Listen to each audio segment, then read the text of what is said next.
Linisin ko lang. Binubuksan ko lang yung filter nito pag pag madumi na para linisin. Dati, laging bukas yung filter. Kaya kasi wala akong saksakan. Kaya, pag malinis na, pinapatay ko na. Tapos, mga after 1 week, pag lilinisin na, saka ako bubuksan yung filter. Hindi ako nagpapalit ng tubig ng madalas. Isang beses lang sa isang buwan. Yan kung gaano karumi. Gandumi. Yan. Pero mamaya pagtapos niyan, malinis na yan. Kaya hindi maselan, alagaan yung mga yung pagong. Hindi sila maselan. Hindi yan basta-basta yung isda na mamatay kasi pag madumi yung tubig.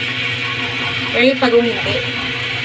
Mamaya malilinis na yan pagtapos dito sa pump. Yung itsura. Yan, nadumi oh. Pagkain lang nito, cabbage. Lalaki na nila oh.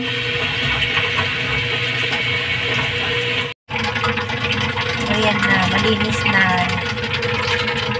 After 1 hour.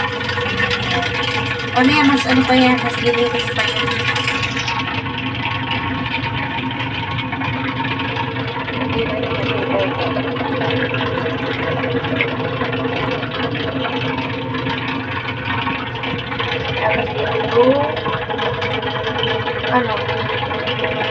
May tumpok.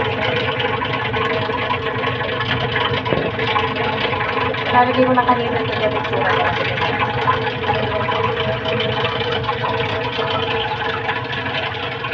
Hindi na sasala yung ganyan.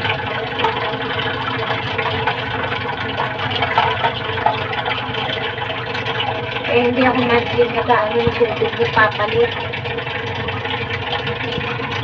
Binubuksan ko lang yung filter niya para malinis yung tubig. Tapos ito, pag madumi na yung mga pagong, ilinisin mo na, ibabrasin mo na yung shelf nila. Parang paliliguan mo na, para malinis yung shelf nila. Kasi tumutulas yan.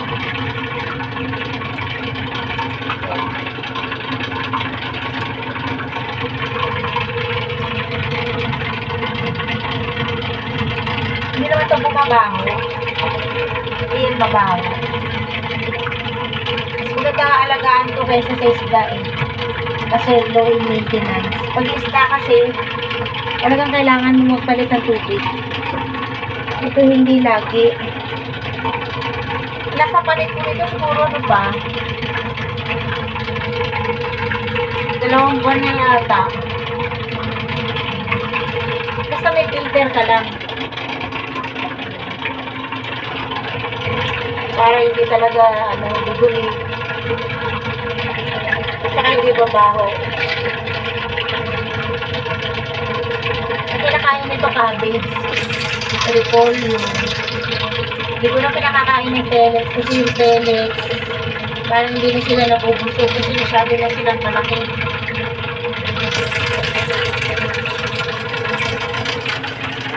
Mamaya, anin ko pa ito ng mga 2 oras pa na nakabito para yung mga dulog pang madudugit. Ayan, sala pa yan. Sasala pa yan. Tapos babagsak ito.